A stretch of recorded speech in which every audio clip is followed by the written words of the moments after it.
ng bayan, maasahan anumang panahon.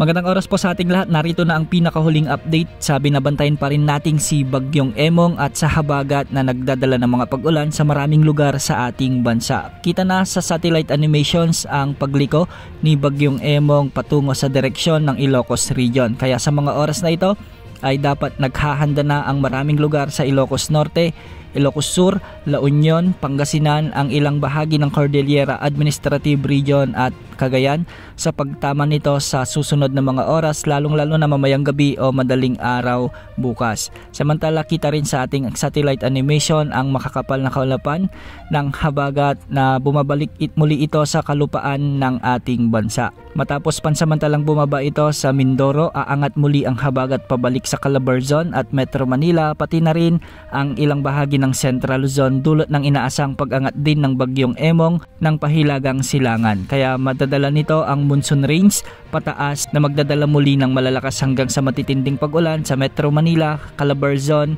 Mimaropa at ilang bahagi ng Central Luzon. Sa mga oras nga na ito ay lumakas pa si Bagyong Emong bilang typhoon category. Katumbas na ito ng Tropical Cyclone Wind Signal number 4 at habang ito ay patuloy na kumikilos papalapit sa mga kalupaan sa western part ng Northern Luzon. Huling namata ng sentro nito sa layong 220 kilometers kanluran, timog kanluran ng Bacnotan, La Union o di kaya naman ay 210 kilometers kanluran ng Dagupan City, Pangasinan. Taglay na nito ngayon ang lakas ng hangin na umaabot sa 120 kilometers per hour malapit sa gitna at pagbugsong umaabot na sa 150 kilometers per hour. Sa ngayon ay kumikilos ito ng mabagal ng timog-timog silangan. Ibig sabihin nagre-recurve na ito o nagkakaroon na ng looping activity at sa mga susunod na oras ay kikilos na ito ng hilaga-hilagang silangan. Medyo lumiit ang kaulapang sakop nito dahil ang sirkulasyon nito ay umaabot na lamang ng 150 kilometers mula sa gitna. Sa ngayon nakataas pa rin ang Tropical Cyclone Wind Signal number 3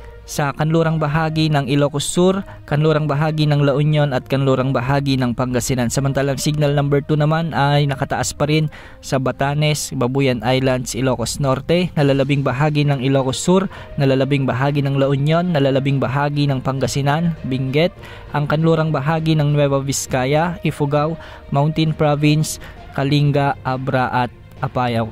Signal number 2 pa rin sa kanluran at hilagang bahagi ng mainland Cagayan. Samantala, signal number 1 naman ang nakataas sa hilaga at central part ng Zambales, Tarlac, ang kanluran at ang sentrong bahagi ng Nueva Ecija, ang nalalabing bahagi ng Nueva Vizcaya, Quirino, ang buong Isabela at ang nalalabing bahagi ng Cagayan. Base naman sa latest track na inilabas ng Pag-asa, magpapatuloy ang mabagal na pagkilos nito ng pasilangan sa mga oras na ito, ngunit magkakaroon na ito ng northeast o hilagang silangan na pagkilos ngayong gabi bago ito maglandfall sa La Union o Ilocos Sur ngayong gabi o bukas ng umaga.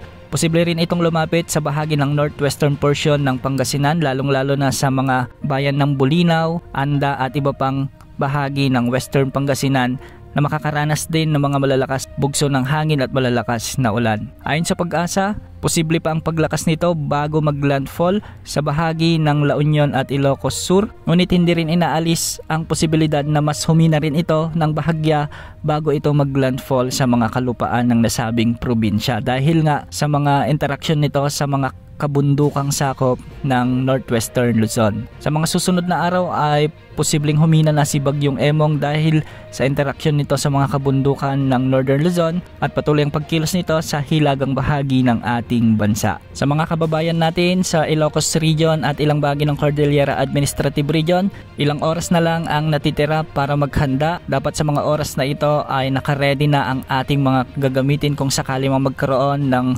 worst case scenario sa mga lugar natin. Sa mga bahaing lugar, pumunta na po tayo sa mga evacuation centers para maiwasan ang mga panganib na dala ng bagyong ito. Dahil nga sa patuloy na paglapit ng bagyo at ng pinalalakas nitong habagat, sa araw na ito makakaranas na ng mga mahigit 200 mm na pag-ulan. Ito yung mga torrential rains sa bahagi ng Ilocos Sur, Benguet, La Union, Pangasinan, Zambales, Bataan at Occidental Mindoro. Samantalang makakaranas naman ng mga malalakas hanggang sa matitinding pag-ulan ang Ilocos Norte, Abra, Mountain Province, Ifugao, Tarlac, Pampanga, Bulacan, Rizal, Metro Manila, Laguna, Cavite, Batangas at posible rin ang mga pag-ulan mula 50 to 100 mm sa bahagi ng Apayao, Kalinga, Cagayan, Isabela, Nueva Vizcaya, Nueva Ecija, Quezon Province, Palawan, Antique, Romblon, Oriental Mindoro, Marinduque, Camarines Sur at Albay. Ang mga lugar ding ito ay pinapayuhang maging alerto rin sa banta ng mga pagbaha at pagguho ng lupa, dala pa rin ng habagat na pinalalakas ni Bagyong Dante at ni Bagyong Emong. Ang tabayanan ng mga susunod na update ukol sa binabantayan nating mga bagyo at habagat sa mga susunod na oras. Yan muna ang lagay ng panahon sa mga oras na ito. Mag-ingat po at maghanda na sa mga kababayan natin. Ito po ang weather update ng bayan, maasahan anumang panahon.